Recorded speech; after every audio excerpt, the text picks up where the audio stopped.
looking back on Saturday briefly, once again, just proud of our team, the way we handled things, played a relatively clean, played hard. Once again, I have to acknowledge the fans. It was incredible. What a great atmosphere to hang around and wait for us for 2 hours plus, and then give us a lot of inspiration coming out. I understand the catwalk out here, which we weren't able to do, was completely jammed, and so hopefully we'll get to do that here this week. So I call them to show up again. Excited about opening up SEC play here this week. Obviously, the competition improves greatly. So one thing about that game is I thought we did some really good things, but there are a ton of mistakes and so many things we can improve on, and that's exciting for us to get back to work. And really, that's our focus. You know, our daily habits. What are we going to do? What are we going to sacrifice to improve? You know, to get better today. You know, with our short-term goals and look to improve. You know, once again, you know, South Carolina's the team that we always seem to have good games with through my many years here. Always a very good game, always evenly matched, and you know, we're looking forward to that challenge and calling that home crowd to once again show up like they did last week and make a difference. We greatly appreciate them, and you know, so getting ready here for South Carolina starting today. There's a lot of positive things to point out from the game. Is there any teaching moments that you're going to be harping on your team from Saturday night's game? Oh, there most definitely. There's you know many things, you know, from, and you know, you saw that. I think, you know, you probably watched opening day football and leading up to our game with the ability to watch some games Thursday, Friday, and then, you know, we played so late Saturday. There was some time in between the watch, and I try to bring up a lot of things to the players to head it off before it happens, because it's just normal. Kids are all amped up and excited about that first game, but you really got to focus on your job, you know, and do your primary responsibility first. I think there was a lot of good teaching moments on that being done. And then there's some moments where when you're playing somebody new, you know, the reaction time is different, you know, and that's where you have to rely on your rules and doing your job. And at times we were, you know, I'm a DB guy and a defensive guy at heart, you know, and I use it with the players. I'm like, you know, they're busy watching the game, you know, when they're out there playing, and they can't watch the game when they're out there playing ball. You know, they have to read their keys and do their job and then play football. But there's no room for them to view what's going on. Vision, yes, vision's important, but taking care of your job, doing your primary responsibility, reading your keys, all those things, it starts there. Mark, speaking of football terms, you probably wish that you had a full 60 minutes of reps for you guys to, you know, for film and everything. Are there any challenges to ramp up to such a big game next week, knowing you only had a quarter or two and a half? No, that part of it, no. We ramped up very hard in camp, and we're ready to play, and our guys were.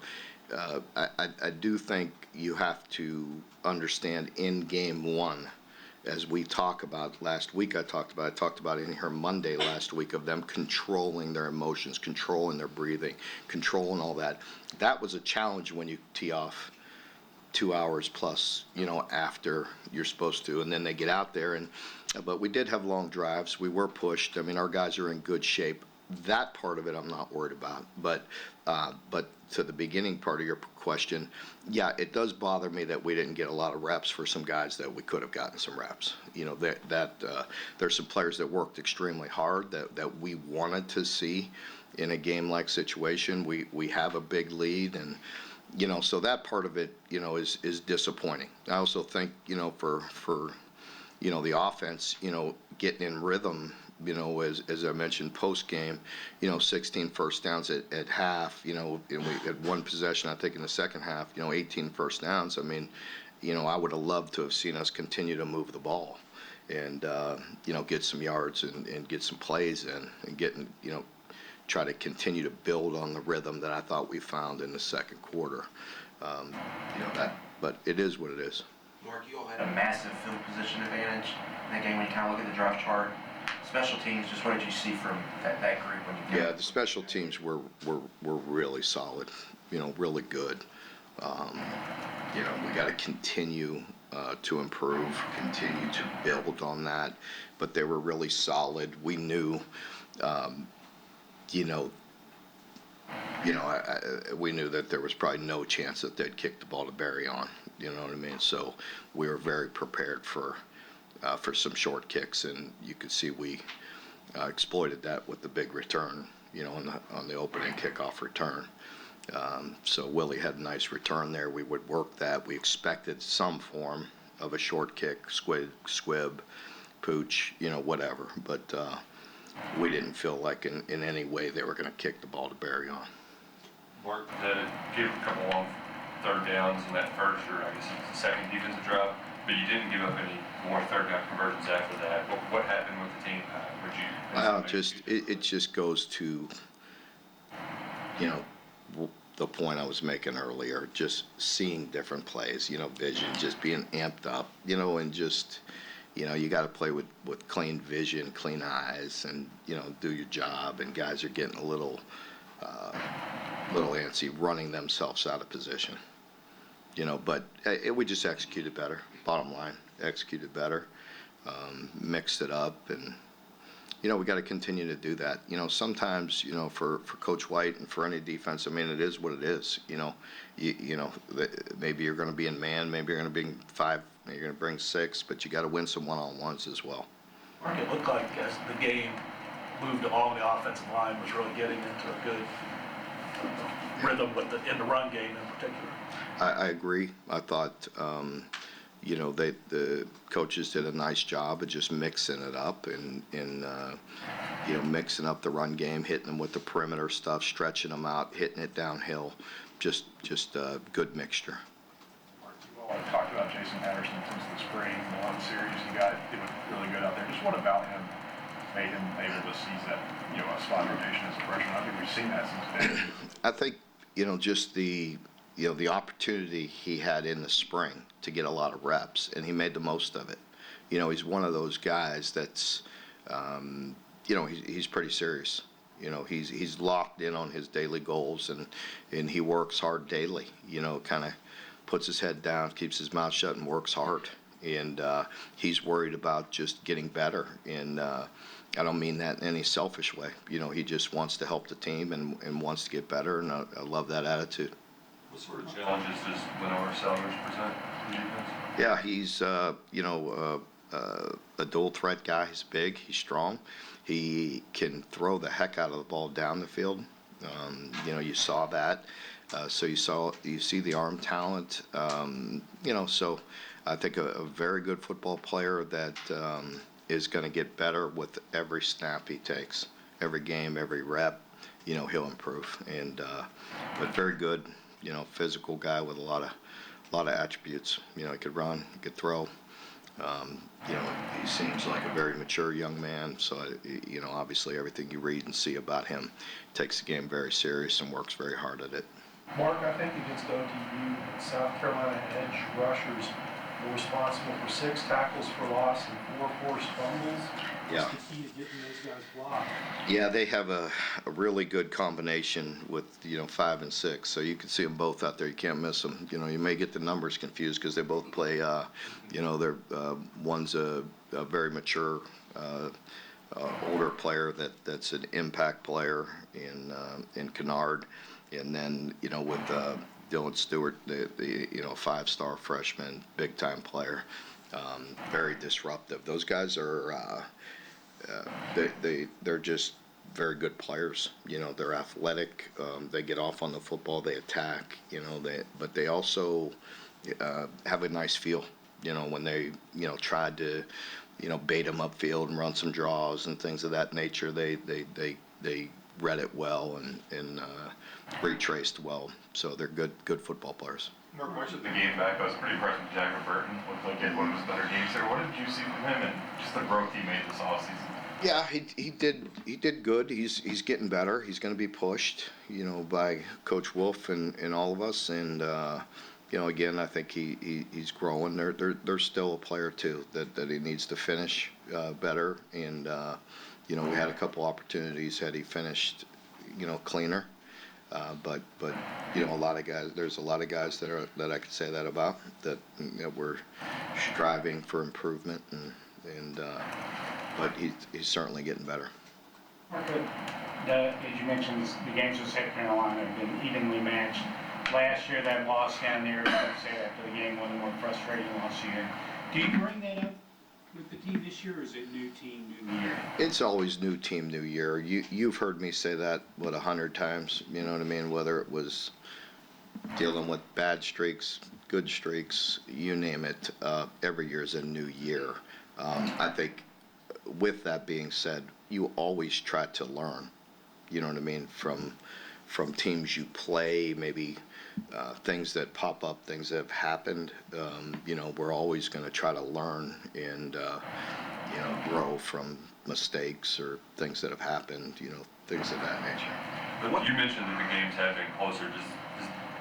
Does this opponent, does it get more juice out of your guys? I think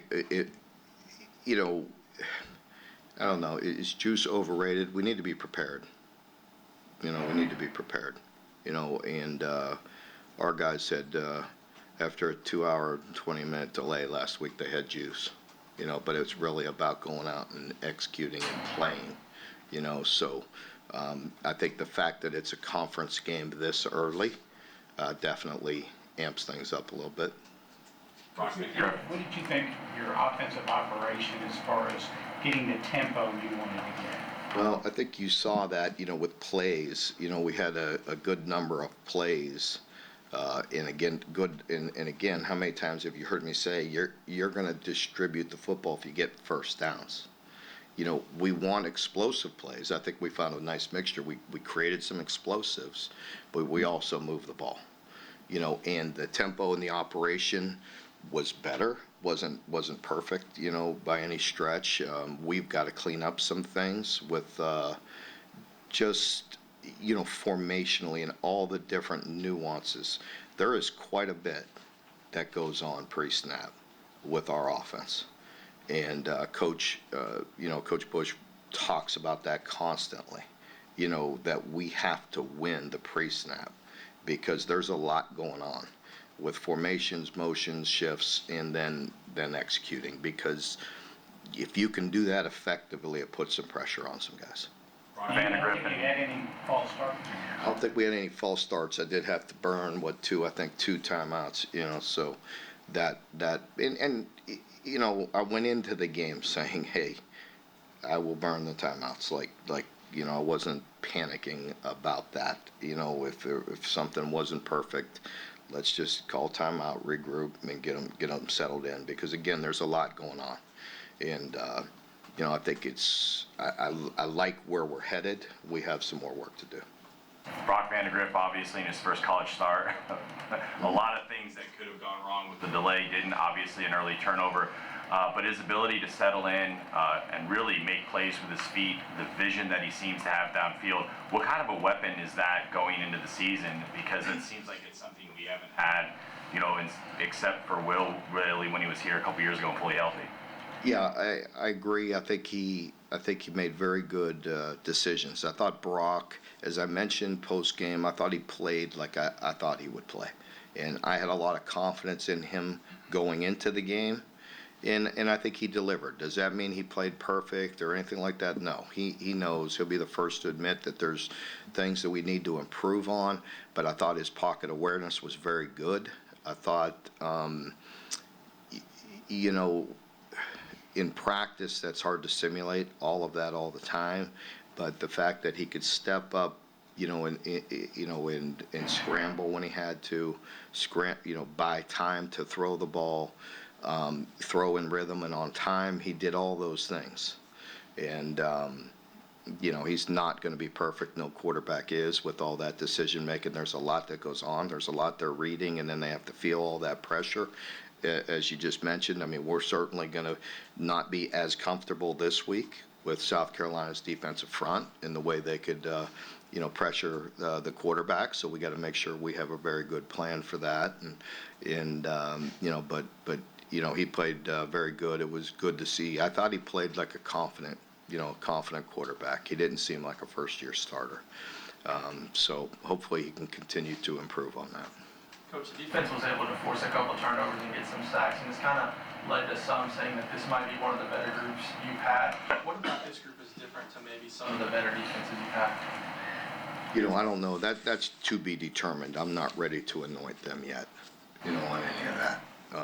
There's things that we need to improve on a great deal from this game. And I just want to see us stay in the daily focus and handle the things we need to do daily, to help us today, improve on some of the things and the mistakes we've made. And then, this week with our short-term goals of taking care of business here with our next game.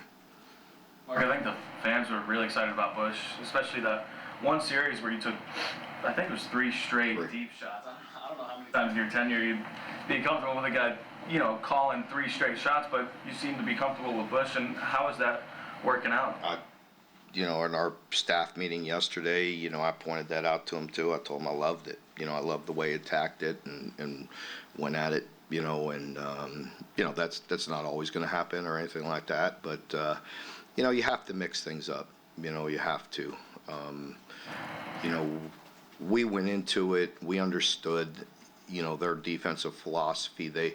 A year ago, I think they gave up a lot of explosive. They talked about it in the preseason about keeping things in front.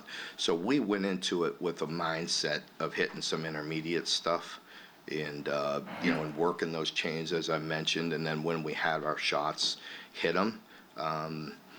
And there was a few that we missed also, whether we checked out of one that we had a shot and it was the right coverage for the right shot, but we missed it. And and so we just continue to work at it. But I've noticed that with Coach, all the way from spring, he's not afraid to get the ball down the field. It seemed like Brock was confident in it. There was one, he rolled out opposite arm side and threw a great ball at Barryon, and Barryon just didn't reel it in. But for him to be able to move out of the pocket and still take those. Yeah, I thought so too. It was an incredible throw. You know what I mean? It was one of those ones that he was going to his left, had to turn and throw, and threw a very good ball. And at that point, again, no excuses for Barryon. It was raining and a little slippery, and he didn't bring it in. And it was also one of those ones where, it was definitely hanging in over the middle. You're going to take a shot too. But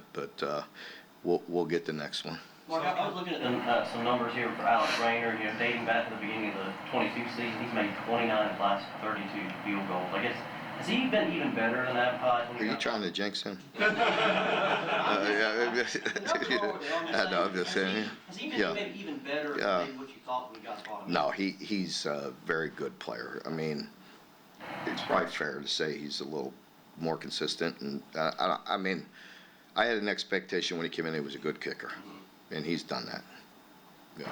Mark, I think on the only third and short you guys had Saturday, you ran the end around the Barryon. How do you feel about your running backs in those situations where everybody knows you got to run the ball with a chip out? And that seemed like it was I thought that was a point, I made Saturday morning in one of our meetings with our team that I wanted to be able to run the ball when the whole stadium knew we were going to run the ball. And, I think, we got going in the run game, but we're going to continue to improve, and we need to. We got to continue to challenge them. I felt confident in our running backs with no problem, and I felt confident with our O-line. We just got to get on the same page, and we have to do it. I told you after the game that was my fault on the 4th and 1. I mean, I think you all know me and watched me over the years. I'm going to be calculated with that, but pretty aggressive when the time's right. And depending on the opponent and the situation and the whole deal, but not that I regret it. We go up 2 scores, you go up 10-0. I felt good about making the field goal, as you pointed out, with Alex being pretty steady. But again, I got confused on the chains with that melee going on over there. 4th and 1 in that situation. at the moment, I'm like, guys, this is my bad. Like, I was confused. I didn't see the change. And you only have so much time. You don't want to get a delay a game. So when I see those sticks and you're substituting 11 guys, I want to get that operation going so they're not rushed and get a delay and all that. But again, no excuses. Just the situation was what it was. Sorry. No, you're good. South Carolina ran it twice as many times as they threw it. How does that challenge your defense, not just to be stout, but also to make sure your secondary is engaged? Yeah, I think part of that is just like us as well, with Sellers pulling it down some too, and reading it and checking, you know what I mean? And we had some of that as well. I think, I'm sure they want to be balanced, but anytime you have a quarterback that's dual threat, it could add a few more runs in there as well. And there's reads on there. A lot of their run plays have screens and bubbles and RPOs and things of that nature that any quarterback, ours included, as you keep on playing, you know what I mean? You feel more comfortable mixing it up and sprinkling in some of those throws. You have a guy like Brock who can keep things alive. What you talk about. If I could go back real quick, last year we had 2nd and 2, and we had one that we could run or we could throw, and it kills me that we didn't hand it. We throw the ball backwards and lose 7 yards instead of going out. Could have scored. So anyway, still pisses me. Anyway, I don't know why that just jumped in my mind. But go ahead, Jeff. Sorry. When you've got a guy like Brock who can keep things alive and keep those eyes down the field and everything, does it take some time for the other guys around him to learn that and adjust and, hey, we've got to stay in this? We have worked that, and again, Coach Hamden has done a tremendous job. We've worked that since spring, so we work that in practice, and again, we're not perfect and get out in games and things happen, but I thought he did a nice job at directing when he had time the other day. But yes, I think you keep on, as you get on the same page and keep on playing, hopefully that'll improve as well.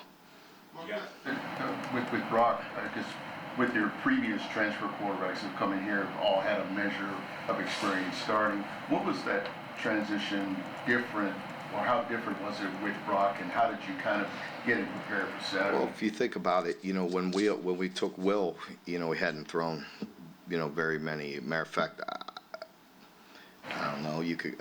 Don't quote me exactly, but I mean, there's more. You could look it up. There's more. Yeah, there's a lot. I know you guys got a lot of time to look things up,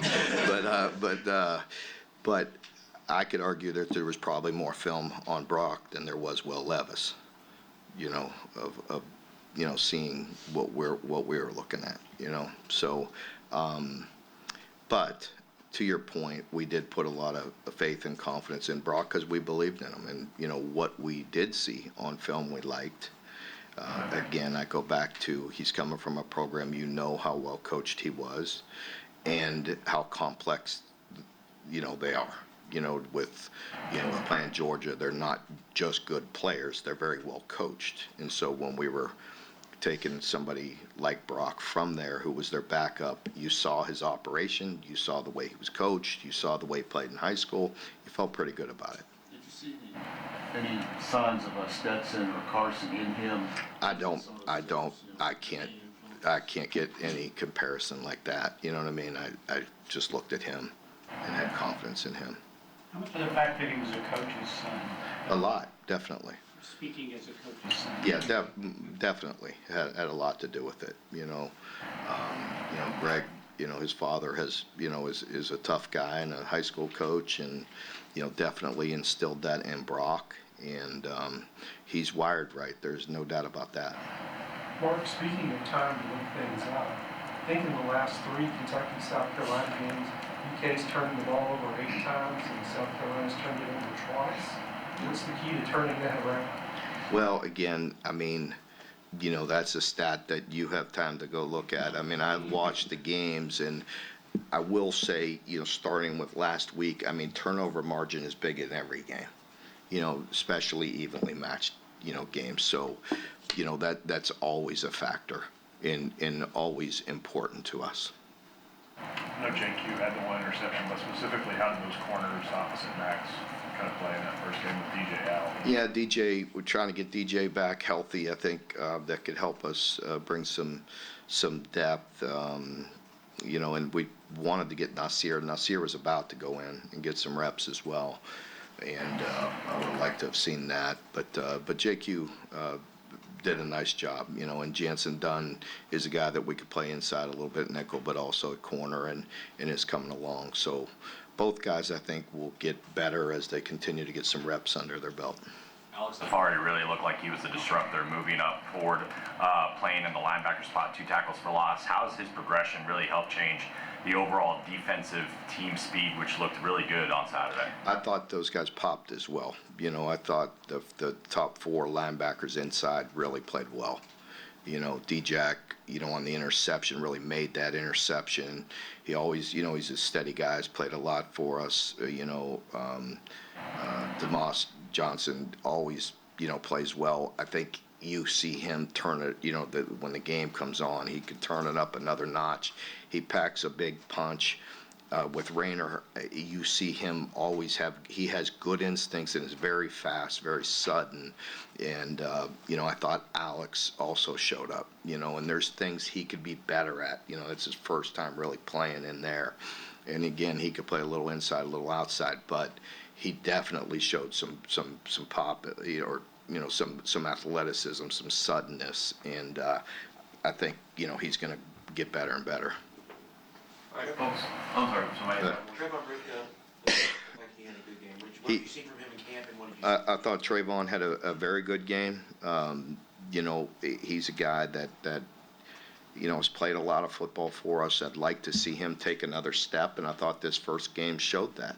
I thought he was disruptive, did his job. A lot of times those interior defensive linemen are unsung guys. Nobody talks about them because they're doing a lot of dirty work and cleaning things up inside there. And I thought he played very well, and I thought he showed a lot of growth because Trayvon, has a tendency to be, he's an emotional guy, and there was one late hit in particular, and you know what I mean. And I don't think it was called, but there were some things going on after the play, and normally he would respond in a different way, and he was very frustrated by it. But again, that's the unselfishness we're looking for. It takes a bigger, stronger man to take that penalty. Just like when we've got a gift when somebody hit us late, and it would have been 3rd and 1, I want to say, on the goal line, 1 or 2. Those aren't give-me's. You know what I mean? They have a chance to stop us. You have a chance to turn it over, and they gave us a new set of downs, and it was good by our guys not retaliating. I talked a lot about that because early in the year, again, all the emotions. I've watched a lot of football. You see things happening all the time of just being an unselfish football team and being a smart football team and having a high IQ. We've got to be that way. We cannot beat ourselves. And football 101, you can't beat anybody until you stop beating yourself.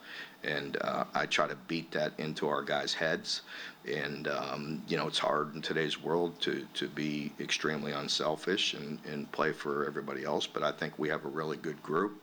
And I think this is a good start, to build from. So, again, thanks for the support last week. I thought it was incredible. Our facilities people worked so many hours all day. Just to thank them and the fans for sticking it out and staying with us. It was truly amazing. Great atmosphere, great situation, and we need it again. I call them this week. We start league play, and we need this place electric, and I promise you our team's going to work hard, and we'll be prepared and ready to tee it up here Saturday. So, thank you.